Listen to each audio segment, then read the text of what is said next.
tema de las madres, como una felicitación especial de la Iglesia Maranata, Bíblica Bautista Maranata, aquí de la ciudad de San Miguel, para saber que las tenemos siempre en la mente nuestra, en el corazón, y que la mejor ayuda que una mamá puede recibir en cualquiera de los días de su vida es la palabra de Dios. Así que sabemos que por el deseo del Señor, los hijos deben reconocer el amor de sus madres. Los hijos estamos obligados a reconocer la bendición de tener una madre. Y ya lo dice eso en el Éxodo 20, cuando Dios está expresando los 10 mandamientos a la nación de Israel. Pero en Efesios, el Espíritu Santo vuelve a reaparecer esa información. Y entonces nos dice en Efesios 6, 1 a 3, hijos, obedeced en el Señor a vuestros padres, porque esto es justo. Honra a tu padre y a tu madre, que es el primer mandamiento con promesa, dice, para que te vaya bien y seas de larga vida sobre la tierra. Oír la palabra de Dios, hermanos, siempre será de bendición amplia, para que nosotros podamos disfrutar en esta vida la bendición del Señor. Dice la palabra que si los hijos honran la memoria de sus padres, hay para esos hijos la promesa de tener más días en esta tierra. Así que se convierte también en una bendición muy especial que los hijos hayamos tenido para nuestros padres. Ese reconocimiento que enseña la palabra. Honra. Hay diversidad de formas de honrar a nuestros padres, como lo hay también gran diversidad para deshonrarlos. Pero una de las cosas que deshonran a los padres es cuando alguien dice, ese muchacho borracho es hijo de fulano de tal. Esa es una deshonra para el padre. Esa señorita que iba corriendo ahí es ladrona. Y su mamá se llama fulana de tal. Qué penoso, ¿verdad? Qué penoso es que en cualquier momento de la vida salgan, como dicen, los nombres de los padres por la actitud negativa de los hijos. Ese joven fue el que mató a aquel otro hombre y es hijo de fulano. Eso sí que no, ¿verdad? Es mejor que la gente pueda recordar la actitud de los hijos, pero para gloria también de sus padres. Qué bueno es cuando alguien está diciendo, ese muchacho es bien portado, es igual a su papá. Qué excelente, ¿verdad? Esa muchacha, qué atenta es, parecida con su mamá. Y se llama fulana ella y su mamá fulana. Esa es honra. En palabras podemos decir para los padres. Pero ya estoy diciendo que hay muchas clases de honra que los hijos deben mudar a nuestros padres. En el libro primero de los Reyes, en el capítulo 2, versículo 29, dice así Salomón, dice de Salomón, vino Betsabé al rey Salomón para hablarle por Adonías, y el rey se levantó a recibirla y se inclinó ante ella. Este es el aspecto sobresaliente de este versículo en el estudio que tenemos, hermanos. A los reyes no se les podía, el rey no se debía a doblar frente a ninguna persona, era el rey, y a él se debía doblar todas las personas que vivían al menos en ese su reino. Era obligación de los habitantes que tenían un rey, cuando le encontraban a él, saludarlo. Doblar la cabeza para decirle alguna cosa, pero bueno, esto es bien diferente. Es diferente en diferentes lugares. Así que Salomón no debió arrodillarse delante de su mamá o hacerle esta veneración. Pero él sabe lo que dice la Biblia en esos momentos y tiene esa facilidad de inclinarse a su mamá para honrarla, porque graba en su corazón esa palabra de Dios que había que honrar a su padre y en este caso pues a su madre. Así que para estas actitudes del hombre no tiene ninguna limitante. Nadie puede decir pues yo no tengo nada para honrar a mi papá. ¿Cómo no? Si tienen las personas algo siempre con que honrar a sus padres. Que no tiene dinero puede hacer. Pero no solo con dinero se honra al papá o a la mamá, como estamos viendo es el caso de Salomón. No podía llevarle dinero al rey. ¿Y cómo pues? Pero él sí entiende, como ya hablé, que había que rendir obediencia a su padre. Así que no, Dios dice en la palabra del Señor, en el Evangelio de San Mateo, que un hijo no puede decirle a la mamá, mire mamá, esto que tengo es para Dios. No puedo dárselo porque es para Dios. Dice que no.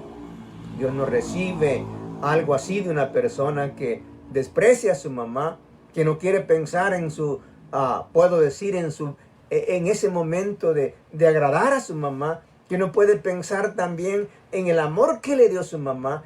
Y dice Dios, no se vale. Nadie puede decir que es corbán lo que le va a dar a su padre. Hay que darle al padre, dice la Biblia, también en una manifestación de honrar la memoria o el recuerdo o la conducta o el amor de esa mujer o de ese hombre, pero estamos tratando por hoy a las mujeres. Y volvió a sentarse en su trono e hizo traer una silla para su madre, la cual se sentó a su diestra. Ella venía a pedirle algo a Salomón en favor de otra persona. Y bueno, Salomón no se lo quiso dar, pero son otras cosas, ¿verdad? No sabemos qué pasaba con este personaje y por qué Salomón no quiso satisfacer esa petición de su mamá, pero que en el inicio, en el momento sí, hizo lo que como hijo le correspondía hacer. Así que los reyes también pueden honrar a sus mamás. Y entendemos en la Biblia, hermanos, tantas mujeres que han hecho historia por el amor de sus hijos. Vamos a ver en esta oportunidad solamente 5, pero hay muchas más.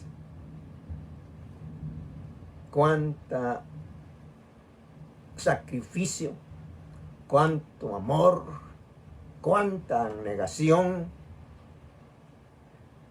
cuántas cosas hermosas sacan las madres de su corazón para sus hijos.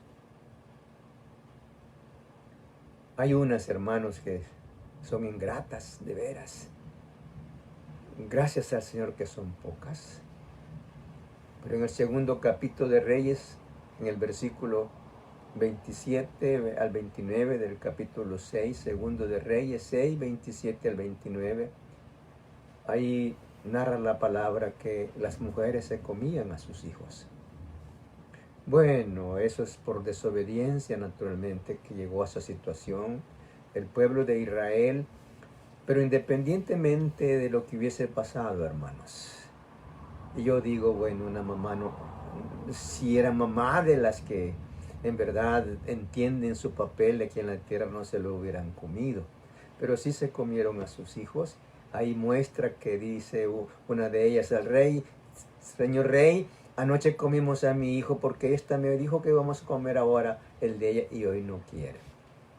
Eso sucedió en Israel también, pero eran otros motivos lo que llevaron a estas mujeres a tales cosas, pero de todas maneras se desnaturalizaron ellas y no cumplieron el papel de la mayoría de madres. Vemos a Agar cuando se retira de su hijo porque ella ve que su hijo va a morir de sed. Por no ver morir a su hijo, producía en ella tanto dolor que mejor dijo, me quito de aquí. Ahí voy a regresar quizás cuando él ya esté muerto. Porque les faltó agua en el camino, cuenta la Biblia, y de la sed este joven decía su mamá que se moría. Pero dice en el versículo 14 de Génesis 21.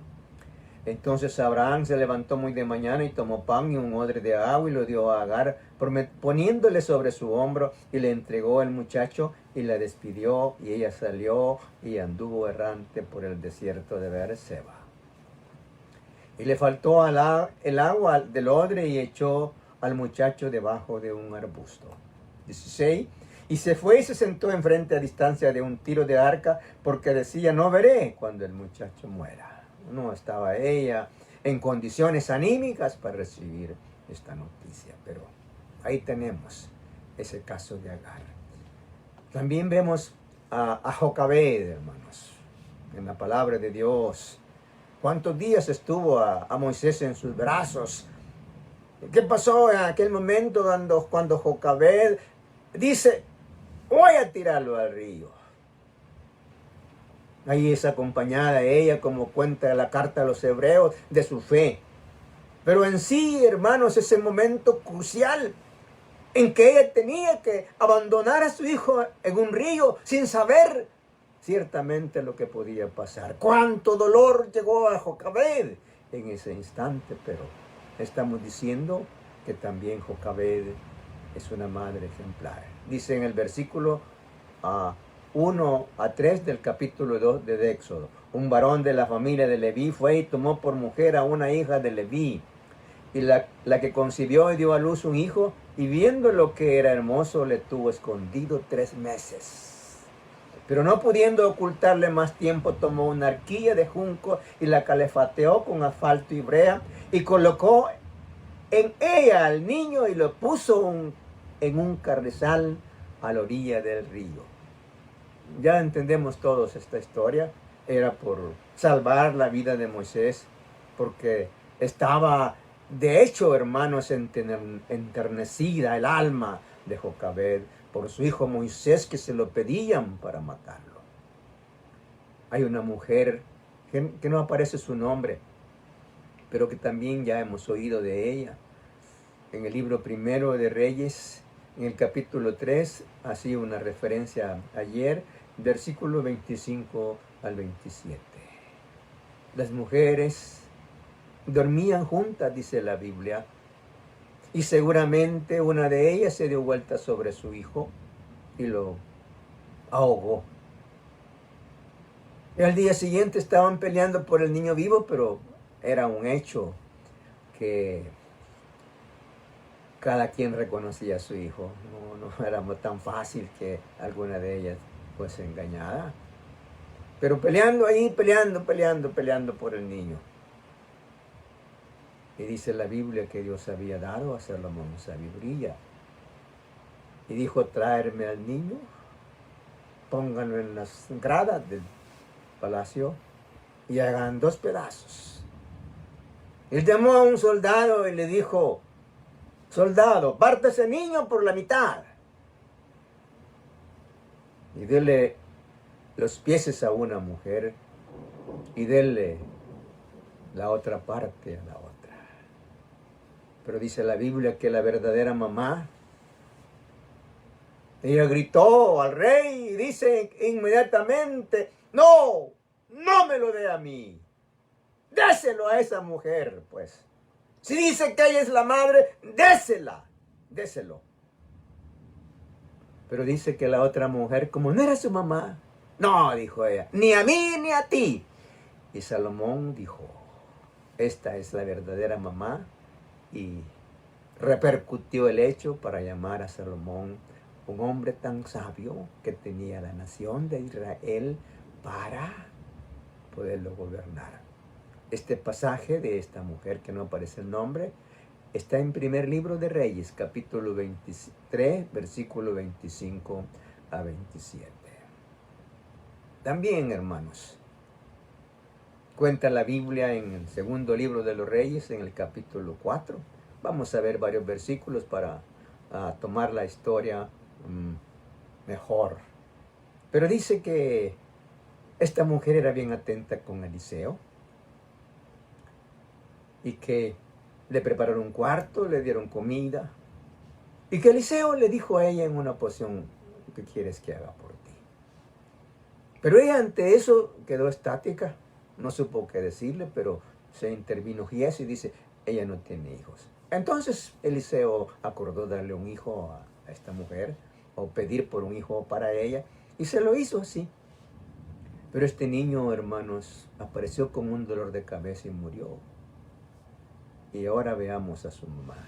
En el capítulo, dije, 4 de Segundo de Reyes, capítulo 4 de Segundo de Reyes. Vamos a ver 5 versículos. Téngalos listos ahí en su mano para que los leamos juntos.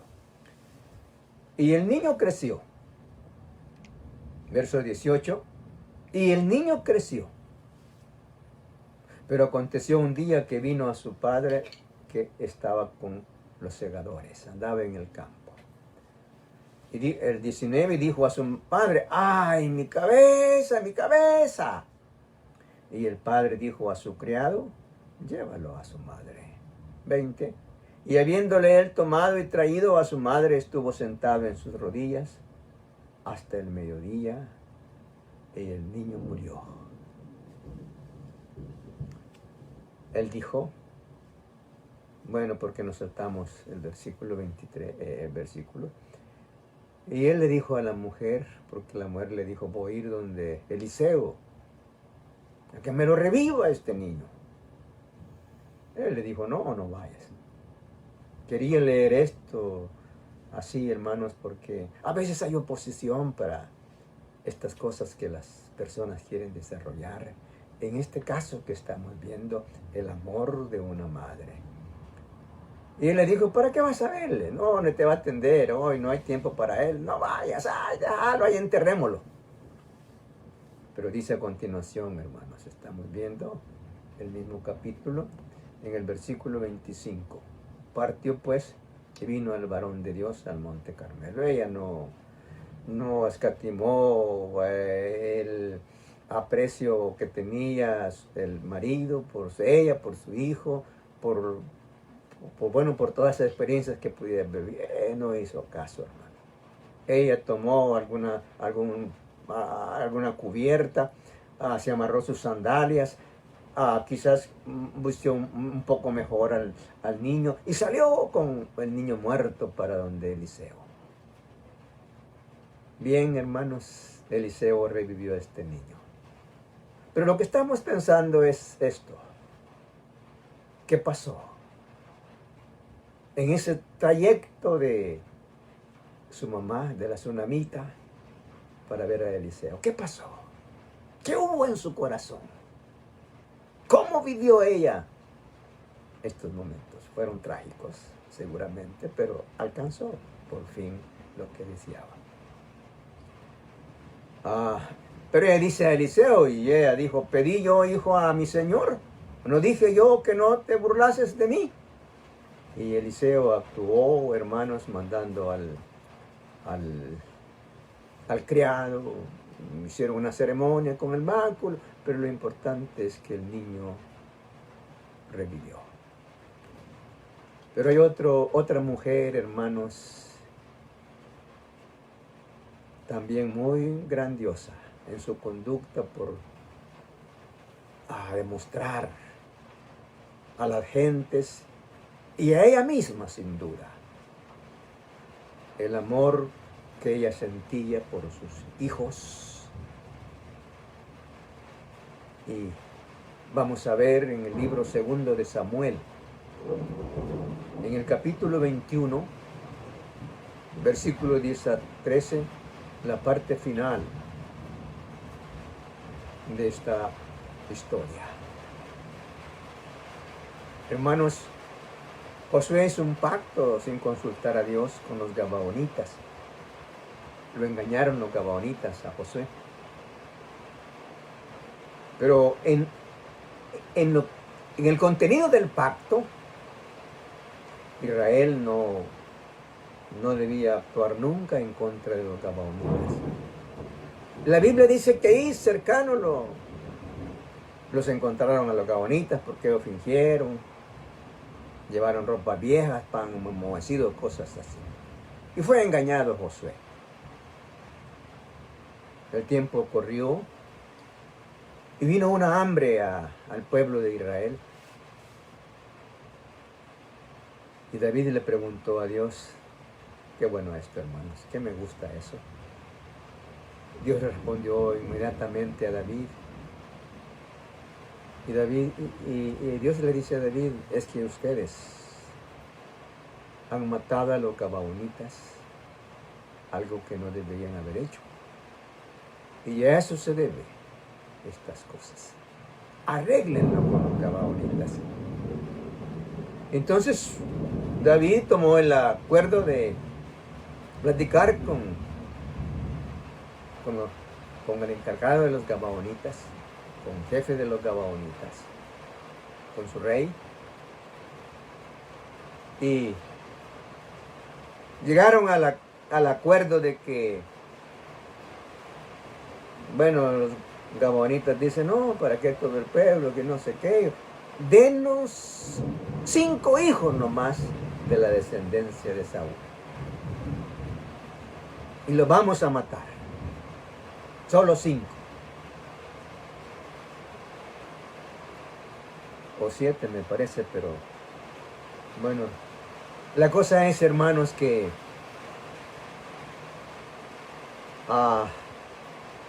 se llevaron 2 hijos de Rispa. Y parece que se llevaron 5 de Mical, o 3, ya vamos a leerlo. Pero en esos jóvenes que iban a matar, iban estos hijos de Rispa. Dice el versículo 10. Entonces Rispa, segundo de Samuel 21, 13. Entonces Rispa, hija de Aja, tomó una tela de silicio y la tendió para sí sobre el peñasco, desde el principio de la siega. Vamos a ver al hermano Carlos Chévez. ¿Cuándo es el principio de la siega? Ah, qué bueno, ¿verdad? Hermano Chévez dice que es al final de abril. Sí, eso lo estamos viendo. Hemos estado estudiando eso en la iglesia Maranata. Por eso le pregunto a él. Qué bueno, hermano Carlos. Usted sabe que la siega en Israel comenzaba a fines de abril, porque ahí terminaba el invierno en abril. Pero oiga esta mujer, hermanos. Desde el principio de la siega hasta que llovió. Cuando llueve en Israel, es en noviembre. En un aproximado de 6 meses.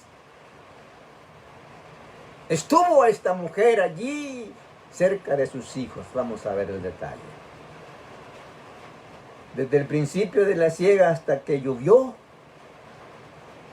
sobre ellos agua del cielo. Y no dejó que ninguna ave del cielo se posase sobre ellos de día, ni fieras del campo de noche. No entiendo mucho esto, hermanos. Nomás sé que la Biblia dice y así es. Pero usted haga su propio análisis. ¿Y cómo fue que esta mujer, hermanos, pudo aguantar 6 meses, día y noche, cuidando los cadáveres de sus hijos porque los gabaonitas los habían colgado? ¿Cómo fue? ¿No tenía ella algún familiar hombre que la acompañara en ese lugar del peñasco para dormir con ella y hacerle alguna forma de sentirle fuerte? ¿Quién llevaba a Rispa comida, hermanos? ¿Quién estaba pendiente de la bebida de estos? Pero tengo la impresión de que Rispa en su mano tenía un garrote. Y cuando veía una fiera que iba acercándose al lugar donde estaban colgados, peleaba con esos animales.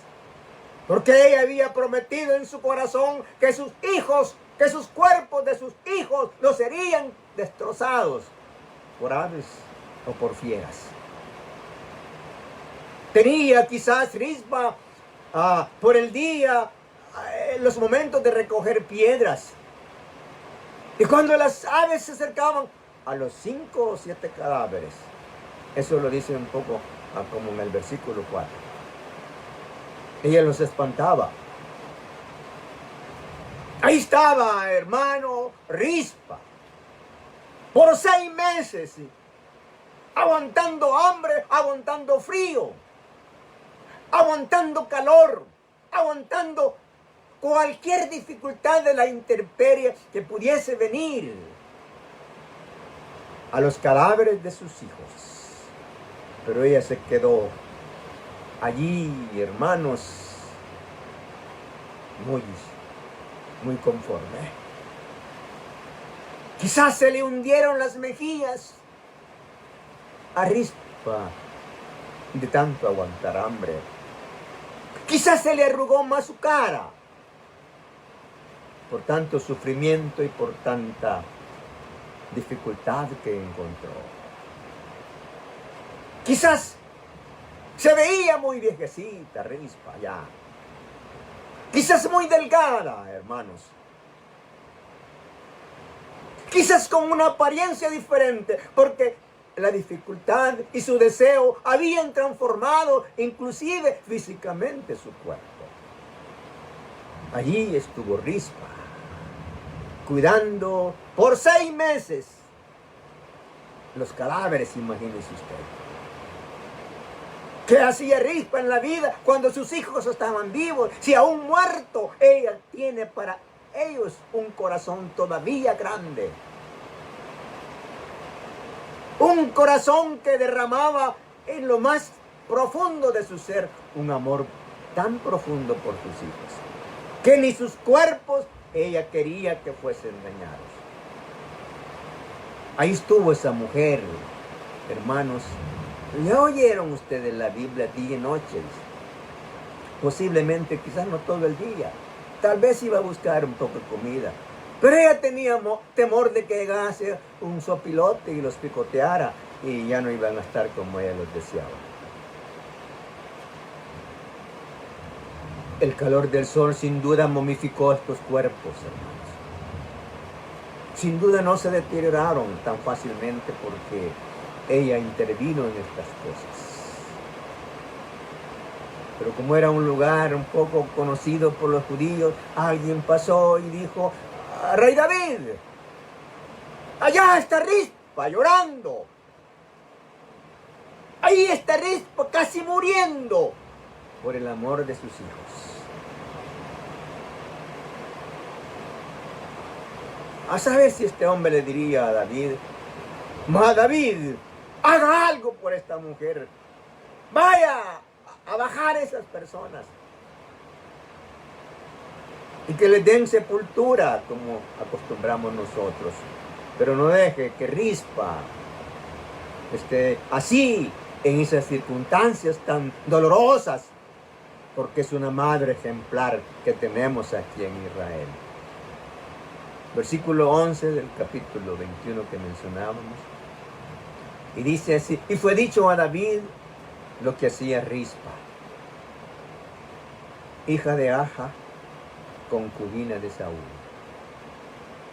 Entonces David fue y tomó los huesos de Saúl y los huesos de Jonatán su hijo. Los filisteos habían hecho estas cosas. Los hombres de Jabes de Galaad, que los habían hurtado de la plaza de Betsán, donde los habían colgado los filisteos, cuando los filisteos mataron a Saúl en Gilboa.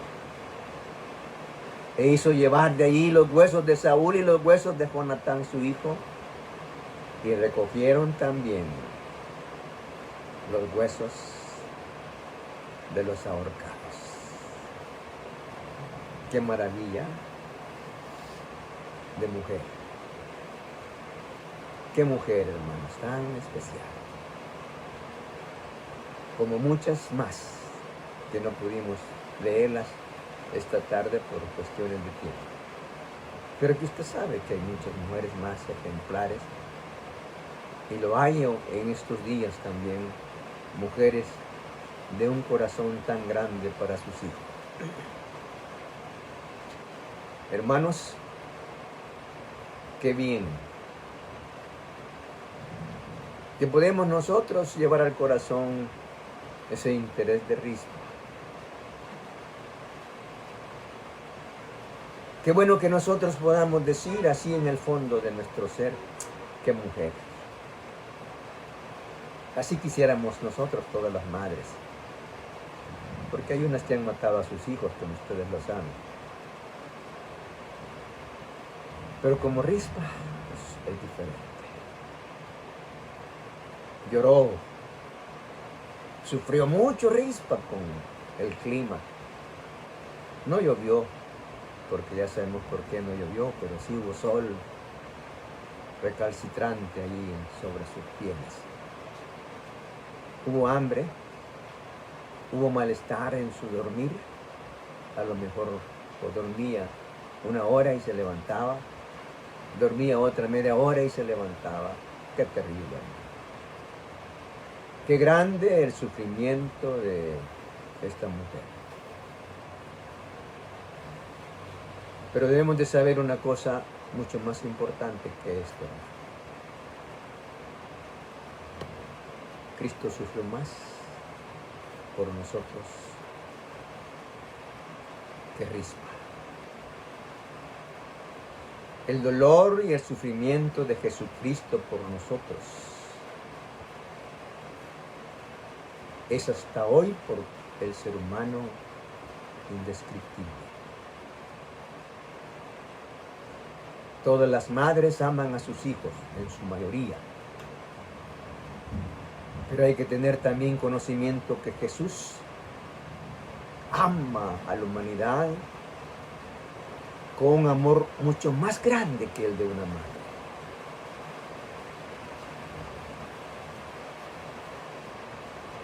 Y ahí es donde nosotros vamos a hacer la comparación. Ahí es donde se nos facilita a nosotros entender estas cosas. Y cuando nosotros decimos aquí en esta tierra, pobre mujer, pobrecita Rispa, debemos también tener un conocimiento mucho más grande para decir, ¡ay, cuánto hizo Jesús por mí! ¡Qué bueno que Jesús murió por mí! Me ha librado, especialmente de la condenación que en el futuro se nos dará, hermanos.